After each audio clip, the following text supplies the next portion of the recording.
नमस्कार. मी प्रामाणिकपणे सांगायचं झालं तर मला आज इथे बोलायला अतिशय संकोच वाटतो आहे. माझ्यापेक्षा कितीतरी अधिक वयाने, अनुभवाने, कर्तृत्वाने कितीतरी अधिक जाणते मोठे कार्यकर्ते मला दिसत आहेत. आणि मी जसजशी या आत आले रवींद्र नाट्यगृहात आणि एकेकाशी भेटत गेले तसं तो संकोच अधिकाधिक वाढत गेलेला आहे. तरीही मी बरेच वर्ष सरकारमध्ये काम केलं, आता बाहेर NGOज बरोबर काम करते, थोडं शिकवते. तर ते करत असताना विद्यार्थी परिषद हा एक अंडरकरंट सतत राहिला. सतत म्हणजे कुठली विपरीत परिस्थिती, चांगली परिस्थिती, यश अपयश सगळ्यामध्ये हा एक धागा सतत माझ्या मनामध्ये राहिला. आणि त्या धाग्याने मला काय बळ दिलं, काय प्रेरणा दिली आणि त्याचा मला कसा उपयोग झाला हे सांगायचा मोह पण होतोय. त्यामुळे ही संधी मी आज घेते. यशवंतरावांना मी तसं खरं म्हणजे एकदाच भेटले. मी सांगलीत फुल टायमर असताना तेव्हा त्यांच्या साठीचे कार्यक्रम महाराष्ट्रात सर्व ठिकाणी होणार होते आणि सांगलीतही होणार होता. आणि तेव्हा त्यांची एक अर्धा तास भेट, अर्धा पाऊण तास एवढीच, अगदी म्हणजे 1 to 1 अशी तेवढीच मला भाग्य लाभलं. परंतु तेव्हा माझ्या असं लक्षात आलं की मी तशी खूपच म्हणजे पहिलं वर्ष असेल माझं फुल टाईम असण्याचं, तशी खूपच ज्युनियर आणि अशी कार्यकर्ती होते. पण मी जे बोलत होते म्हणजे माझ्या मनात जी उलघाल, जे इमोशनल अपहिवल्स, हे ते अनेक शंका त्या ज्या मी मांडत होते त्या त्यांनी 100% म्हणजे मला असं वाटत होतं की his attention is only and only for me, nothing else. बाकी कुठलंही काहीही त्यांच्या डोक्यात आत्ता नाही आहे. आणि असं जेव्हा समोरचा माणूस आपल्याला ऐकत असतो तेव्हा आपण आपल्या मनातलं सगळं काही सांगण्याची आपल्याला इच्छा होते. कुठेतरी फोनवर काहीतरी मेसेजेस करतोय, पेपरच वाचतोय, असं असताना आपण त्या तितक्या इंटेन्सिटीनी, तितक्या मनपूर्वक आपण नाही सांगू शकत. आणि मला एक गंमतशीर आठवण अशी सांगायची की आपले जे PM आहेत, प्राईम मिनिस्टर, त्यांनी आम्हाला एकदा ऑफिसर्सना, काही ऑफिसर्सची त्या भेटी घेत होते आणि ती जवळजवळ 2-2.5 तास भेट चालली. आणि तेव्हाही एक्झॅक्टली हेच, कोणी PS आला नाही, कोणी फोन आला नाही, कोणी फाईल आणून दाखवली नाही, कोणी कानात कुजबुजला नाही, काहीही नाही. तेव्हा मला असं वाटलं की येस, मी हे बघितलं आहे ऑलरेडी. यशवंतरावांनी म्हणजे एका अगदी सामान्य कार्यकर्तीला दिलेला पूर्ण 100% अटेन्शन.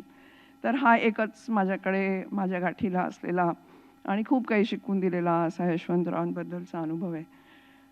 मी जेव्हा सिव्हिल सर्व्हिसेसमध्ये जेव्हा मी माझं एंट्री आणि एक्झिट हे दोन्हीही विद्यार्थी परिषदेची खूप जवळचं निगडीत आहे. मी सांगलीला फुल टाईम काम करत असताना दुष्काळ होता आणि आमच्या असं लक्षात आलं की सांगली जिल्ह्यातून येणारे जे कार्यकर्ते आहेत, सांगली जिल्ह्यातून येणारे जे विद्यार्थी आहेत ते आता कॉलेज सोडून जाणार आहेत. कारण त्यांना डबा मिळत नाही आहे, त्यांना जेवण जे घरून येतं जिल्ह्यातल्या गावांमधनं ते आता मिळत नाही आहे, कारण घरातले सगळे लोक दुष्काळी कामावर त्यांना जायला लागते. आणि त्यामुळे ही मुलं आता कॉलेज सोडून घरी जाणार आपापल्या ठिकाणी. तर आम्ही असं ठरवलं की आपण एक मेस चालवूया या मुलांसाठी. सकाळ संध्याकाळ आपण जेवणाची व्यवस्था करूया. तात्या बिर्जे आपले खूप जुने कार्यकर्ते, त्यांची स्वतःची खानावळ तिथे होती, त्यामुळे kitchen was not a problem. पण धान्य हा इश्यू होता आणि आम्हाला वाटलं की अरे आपण एवढं चांगलं काम करतोय, दुष्काळ आहे, तर आपल्याला लगेच धान्य मिळेल. असं म्हणून आम्ही बाजारात गेलो. खणभागात तेव्हा बाजार होता आणि त्या बाजारामध्ये आम्हाला कोणी दारात सुद्धा उभं करून घेईना. म्हणजे मोठे मोठे व्यापारी, एवढी पोतीच्या पोती लागलेली, पण ताकास्तूर कोणी लावून दिलं नाही. आणि आम्ही अतिशय डिसअपॉइंट झालो की आता कसं काय आपण हे करायचं. म्हणून मग आम्ही कलेक्टरकडे गेलो आणि ते कलेक्टर जे होते ते अतिशय सामान्य परिस्थितीतून वर आलेले असे होते. आणि त्यांनी फक्त एक फोन केला. आम्ही त्यांना सांगितलं की आम्हाला असं असं करायचं वगैरे वगैरे. गायकवाड सर आमच्याबरोबर होते. आणि कलेक्टरनी एक फोन केला आणि दुसऱ्या दिवशी तात्यांच्या खानावळीमध्ये 1 महिना पुरेल एवढा सर्व शिधा आपळून येऊन पडला. आम्ही काहीही प्रयत्न न करता. आणि तेव्हा मला असं लक्षात आलं की आपल्याला जर खरोखरी काही काम करायचं असेल तर सिव्हिल सर्व्हिसेस किंवा सिनियर ऑफिसर गव्हर्नमेंटमधला हे एक महत्त्वाचं टूल आहे. आणि त्याच्यातून एक प्रेरणा घेऊन मी परीक्षा दिली, मग सगळं पुढचं झालं. त्याचप्रमाणे जेव्हा मी सोडली म्हणजे 2021मध्ये मी चेन्नईला प्रिन्सिपल कमिशनर होते इन्कम टॅक्समध्ये आणि पुढची 4 वर्ष अजून बाकी होती. आणि ॲक्च्युली सिव्हिल सर्व्हिसेसमध्ये ती 4 वर्ष तुम्ही असे जात असताना मग ती 4 वर्ष तुम्ही ॲक्च्युली असे जाता. म्हणजे पुढची प्रमोशन्स असतील, पुढच्या पोझिशन्स असतील, ह्या फार फटाफट मिळतात. आणि अनेकांना प्रचंड आश्चर्य वाटलं की तू कसं काय, म्हणजे आत्ता का सोडते. असं नाही की तुला कोणी ऑफिसमध्ये छळतंय, तुझे सगळे आमच्याकडे ते ॲन्युअल रिपोर्ट्स खूप चांगले आहेत, यू आर ग्रेडेड व्हेरी वेल, तू का बरं सोडतेस आत्ता. त्यातला एक भाग तर असा होताच की मला परत ते इन्कम टॅक्स करायचा कंटाळा आला होता आणि एन्व्हायरमेंट आणि ट्रेड या विषयात मला काम करायचं होतं. पण त्याहीपेक्षा तो जो एक तामझाम असतो सरकारी ऑफिसमधला, म्हणजे माझी गाडी जेव्हा, एक तर मला एक ड्रायव्हरवाली गाडी होती, मग घर 5 मिनिटावर होतं, पण तो जेव्हा गाडी पोचायची तेव्हा 3 जण तिथे उभे असायचे. एक जण दार उघडायला, मग एक जण माझी बॅग घ्यायला, मग एक जण ती लिफ्ट ओपन ठेवायला वगैरे. असं हा तामझाम म्हणजे तुम्ही नाही आहात. हे विद्यार्थी परिषदेमध्ये इतकं जवळून बघितलेलं होतं. म्हणजे बाळासाहेब आपटे काय किंवा यशवंतराव किंवा आपले सर्व श्रेष्ठ कार्यकर्ते, मला आठवते देशपांडे सर स्कूटरवर नाही यायचे परिषदेच्या कार्यालयात. त्यामुळे आपलं असणं हे आपलं कर्तृत्व, आपलं असणं, आपलं कॉन्ट्रीब्युशन हे आपण गाडीतून उतरतो का रिक्षातून उतरतो का चालत येतो ह्याच्याशी काहीही संबंधित नाही. हे मी विद्यार्थी परिषदेत अतिशय जवळून बघितलेलं होतं. हे सगळे श्रेष्ठ कार्यकर्ते आमचे ध्रुवतारा होते, मेंटर होते, गाईड होते. आणि देन आम्हाला अजिबात काही, म्हणजे तुमचं घर कसं आहे, तुमचं 1 बेडरूमचा फ्लॅट आहे का 3 बेडरूमचा आहे, nobody was just bothered. आणि त्यामुळे हे सगळं आपण सोडून सहजच, म्हणजे त्याचा मला एक क्षणही किंवा एक कणही मनात कधीही अशी हे वाटली नाही, काय म्हणायचं अँझायटी, की अरे आपण आता हे सगळं सोडून मग काय. आणि मी धाडकन जिनिवाला गेले आणि दुसऱ्या दिवशी आपली बॅकपॅक लावून मी युनिव्हर्सिटीमध्ये I became a student the very next day. त्याचं कारण असं मला वाटतं की हे विद्यार्थी परिषदेतून अनेक वर्ष मनात राहिलेलं, अनेक वेळेला बघितलेलं, हे जे काय म्हणायचं हा धागा सतत धगधगता राहिला आणि त्याच्यामुळे मी हे करू शकले. माझं पहिलं पोस्टिंग सिव्हिल सर्व्हिसेसमधलं मुंबईत होतं, as assistant commissioner of income tax circle 1. आणि तेव्हा सर्कल 1 हे सगळे टाटा बिटा अशा खूप मोठ्या मोठ्या, पहिलं सर्कल मुंबईतलं, मोठ्या मोठ्या कंपन्या तिथे होत्या. आणि पहिल्या वर्षी दिवाळी गिफ्ट आणि असे एवढे मोठमोठाले काय काय वस्तू घेऊन आले सगळे चार्टर्ड अकाउंटंट्स, ॲडव्होकेट्स वगैरे. मी ती परत पाठवली पहिल्या वर्षी. तर मग आमचा एक असे बुजुर्ग असे CA होते, ते मला नंतर म्हणले की मॅडम आप ऐसे वापस मत भेजिए, ये दिवाली गिफ्ट होता है, इसमें कोई ब्राइब वाइब नहीं है, आप स्वीकार कर लीजिए. मग दुसऱ्या वर्षी मी असं ठरवलं की आपण दिवाळी गिफ्ट घ्यायचं, ते एका कपाटात ठेवून दिली. आणि शेवटच्या सगळं आता झालं, दिवाळी झाली, सगळी टेबलावर ठेवली आणि जे कोण स्टाफ होते त्या सगळ्यांना म्हणलं तुम्ही या आणि तुम्हाला काय पाहिजे ते, ह्यातलं कोणाला काय पाहिजे ते घेऊन जा. ह्याच्यातून तुमची रेप्युटेशन निर्माण होतं. म्हणजे ही जर दिवाळी गिफ्ट पण घेत नसली तर पुढच्या काही गोष्टी म्हणजे काय बोलायचं कारणच नाही आहे. आणि हे इन्कम टॅक्स डिपार्टमेंटमध्ये काय असा माहोल नसतो, म्हणजे दिवाळी गिफ्ट परत देण्याचा असा माहोल नसतो.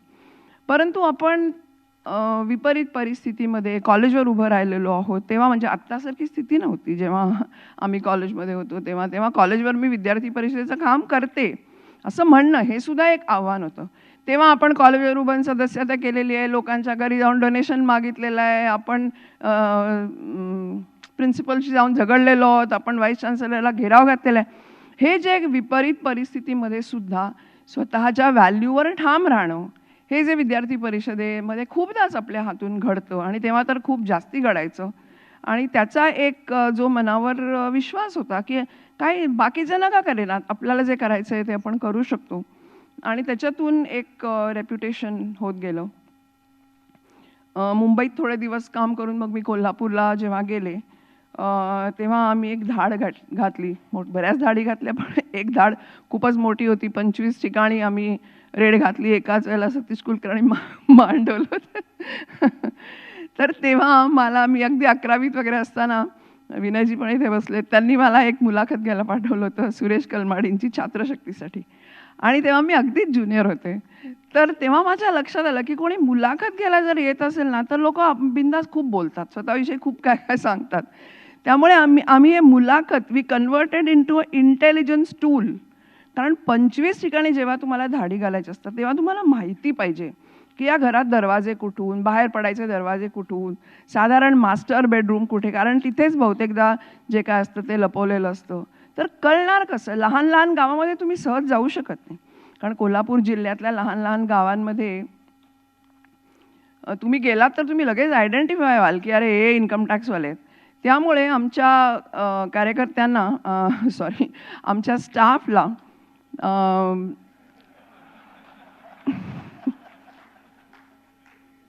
आमच्या स्टाफला मुलाखती घ्यायचं आम्ही ठरवलं.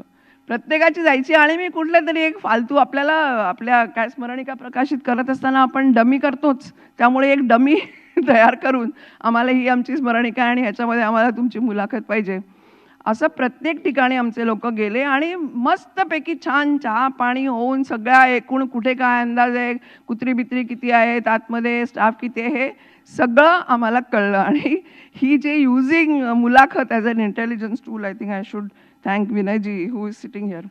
त्याच ती अतिशय गाजली. त्या रेडचे 8-8 कॉल, मी बातम्या 8 दिवस त्या कोल्हापूरच्या वर्तमानपत्रांमध्ये येत होत्या. आता प्लीज आता बंद करा, लिहू नका, असं आम्हाला म्हणायची वेळ आली. आणि त्याच्याच बरोबर त्या रेड झाल्यानंतर आम्ही चक्क श्रमपरिहार केला आणि सिंहावलोकन सुद्धा केलं. अर्थात ते इंग्लिशमध्ये आणि ऑफिसमध्ये बसून. आणि त्यातले 1-2 इन्स्पेक्टर म्हणाले की आत्तापर्यंत आम्ही कधी असं टीममध्ये काम केलेलं नव्हतं, एकमेकांना बरोबर घेत, एकमेकांवर विश्वास ठेवत. कारण रेड हे तसं खूप सेन्सिटिव्ह असतं, म्हणजे कोणी लीक करेल, कोणी काय करेल. परंतु असं टीमची आपल्याला जी सवय असते ती सवय मला खूपच छान उपयोगात आली. आणि मग आम्ही अनेक वेगवेगळ्या प्रकारच्या रेड्स वगैरे केल्या. आणि अजूनही टीमवर्क असं जर मला म्हणायचं झालं तर कोल्हापूरच्या सर्चेस, कारण तिथे एक असं असतं की ते डेंजरस असतं, म्हणजे ती सिच्युएशन एवढं सोपं नसतं ते करणं. आणि त्यामुळे टीम असणं हे खूप महत्त्वाचं होतं. त्यामुळे ही एक इंटेलिजन्स टूल, एक टीमवर्क असं मला कोल्हापुरात करायला मिळालं. त्याच्यानंतर दिल्लीला ट्रान्सफर झाली. आणि आपण जे रिफंड्स आता इन्कम टॅक्स रिफंड जे आपल्या बँकेत बँक अकाउंटमध्ये येतात किंवा जे आपण घरी बसून इन्कम टॅक्स भरू शकतो, ते माझं प्रोजेक्ट होतं त्या सिस्टम्समध्ये. आणि नाही, खरंच होतं, माझंच होतं. आणि त्याच्यामध्ये जी फाईल जाते, तुम्हाला माहिती आहे की सरकारी फाईल अशी चढत जाते. मी ज्युनियर होते, ॲडिशनल डायरेक्टर आणि ऑपरेशनल हेड म्हणजे मी होते. आणि मग ती DG, मग सेक्रेटरी, मग फायनान्स मिनिस्टरपर्यंत जाते. चिदंबरम तेव्हा फायनान्स मिनिस्टर होता आणि चिदंबरम अतिशय शार्प, रेझर शार्प त्यांची तेव्हा एकूण हे होती. आणि त्यांनी सरळ मला बोलवलं, म्हणजे त्या फाईलमध्ये त्यांनी सांगितलं additional DG and DG to meet. आणि मी गेले. आणि हाच प्रपोजल होतं की सगळा टॅक्स हा तेव्हा चलनं भरून बँकेच्या रांगात उभा राहून वगैरे असा टॅक्स भरला जायचा, त्याला ऑनलाईन करता यावा. नवीन होतं तेव्हा खूपच ऑनलाईन, काही आता आपण सगळंच ऑनलाईन करतो, पण तेव्हा खूपच नवीन होतं. तर त्यांच्याकडे गेले आणि त्यांनी विचारलं की यातला प्रॉब्लेम काय आहे, हे सगळं छान दिसतंय तुम्ही काय काय सांगताय ते, पण व्हॉट इज द प्रॉब्लेम. तर मी त्यांना सांगितलं की बाबा प्रायव्हेट सेक्टरच्या ज्या मोठ्या कंपन्या आहेत ज्यांच्याकडनं जास्तीत जास्त टॅक्स येतो त्या मोस्टली HSBC वगैरे अशा इंटरनॅशनल बँक्स बरोबर काम करतात. आणि RBIचा त्या बँकांवर तसा काही हे नाही आहे, म्हणजे रेग्युलेटरी तितका रेग्युलेटरी काय म्हणायचं त्याला पकड नाही आहे त्या बँक्सवर. त्यामुळे त्या बँकांना आपण म्हणू शकणार नाही की तुम्ही टॅक्स पेमेंट ॲक्सेप्ट करा. तर चिदंबरम म्हणाले रात्रीपर्यंत गिव्ह मी द सोल्युशन, जा आणि कन्सल्ट करा आणि RBIच्या लोकांशी बोला आणि संध्याकाळी येऊन मला सांग की याचं काय आहे. आणि मी बाहेर आल्यावर माझे बॉस जाम भडकले की काय आहे, तुला कोणी सांगितलं होतं मध्ये मध्ये सांगायला, चांगलं आपलं सगळं झालेलं होतं, आता हे पोस्टपोन झालं तर वगैरे वगैरे.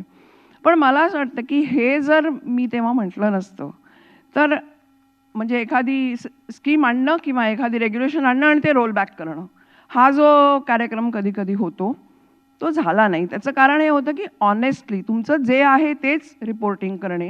आणि ही जी विद्यार्थी परिषदेमध्ये आपल्याला सवय आहे की तुम्ही जर 15 निरोप दिले तर तुम्ही 15च सांगायचे. त्याला काही सन्मानाने अपवाद आहेत,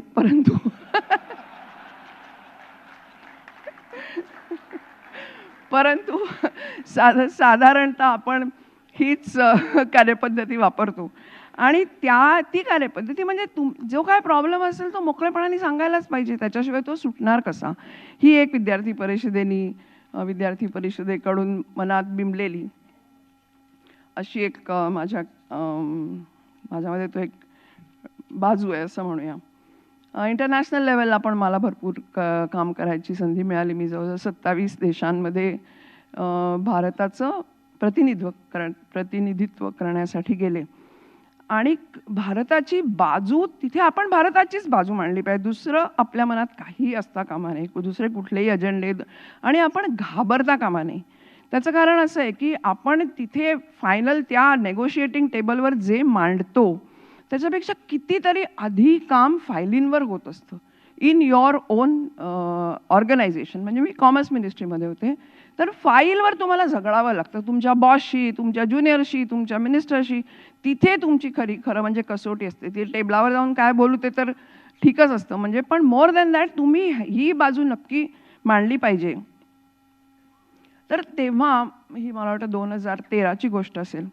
इंडिया आणि युरोपची नेगोसिएशन्स चालू होते आणि मी ट्रेड अँड सस्टेनेबल डेव्हलपमेंटचा चॅप्टर डेव्हलप करत होतो. ट्रेड आणि सस्टेनेबल डेव्हलपमेंटला जोडणं याला भारताचा विरोध होता, तेव्हा खूपच होता, आजही आहे.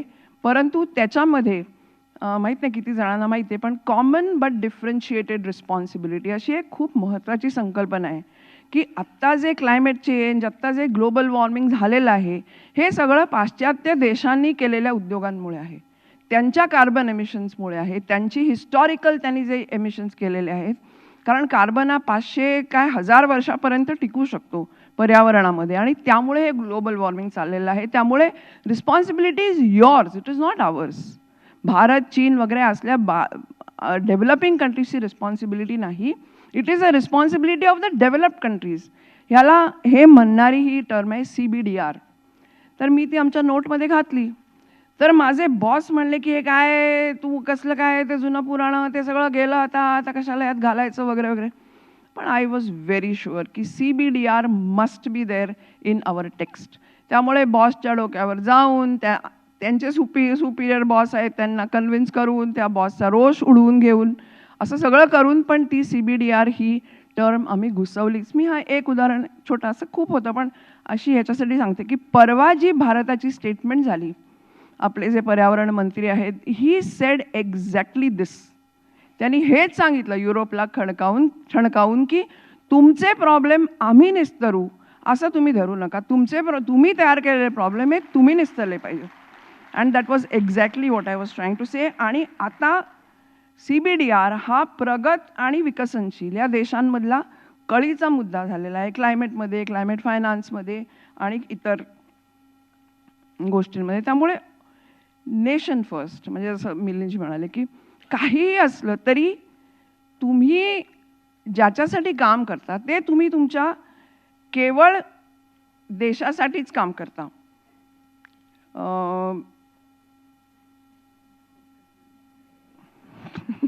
नाही, ही 15 मिनिटाची हे आलेली. झालं. मला फक्त जाता एकच सुचवायचं आहे की आत्ता इथे खूप उत्साह आहे आणि सगळेजण आपण एकत्र आलेलो आहोत. तर एक ह्याचा पुढे आपण काय करणार, आता भागशा बैठकींमध्ये होईलच, पण माझ्या डोक्यात आलेलं हे आहे की मॅप, ग्रिड आणि मीट असा आपण विचार करता येईल का. आपण प्रोफेशनली आपण आपापल्या ठिकाणी खूप वेगवेगळे विषय हाताळत असतो. सायबर सिक्युरिटी असेल, AI असेल, क्वांटम कम्प्युटिंग असेल, सायकॉलॉजीमध्ये काही असेल, कार्बन एमिशन्स असेल, असे आपल्याकडे खूप लोक बसले. ते ह्या अशा गोष्टींमध्ये आपल्यापैकी अनेक जण करत असतील, अनेकांना इंटरेस्ट असेल. तर अशा ज्या नवीन गोष्टी आहेत, ज्या नवीन गोष्टी निघत आहेत, त्याच्यामध्ये आपले ग्रुप्स होणं आणि त्याच्यासाठी प्रत्येकाला मॅप करणं, 1, 7, 8, 10 एरियाजमध्ये प्रत्येक इथे बसलेल्याला, आणि मला वाटतं महाराष्ट्रातही असे अनेक कार्यक्रम झाले, मॅप करणं, त्याचं एक टेबल करणं, एक ग्रिड करणं, आणि त्या ग्रिडमध्ये एका विषयासाठी ज्यांना इंटरेस्ट आहे, म्हणजे नेहमी वाचनालय चालवू वगैरे हे छानच आहे, परंतु असे हे जे नवीन विषय आहेत अशा विषयांसाठी आपण सगळ्यांनी एकत्र येत राहणं. त्यामुळे मॅप, ग्रिड आणि मीट ह्या 3 गोष्टी जर आपण करू शकलो तर आपला इथे आलेल्याचा उपयोग होईल.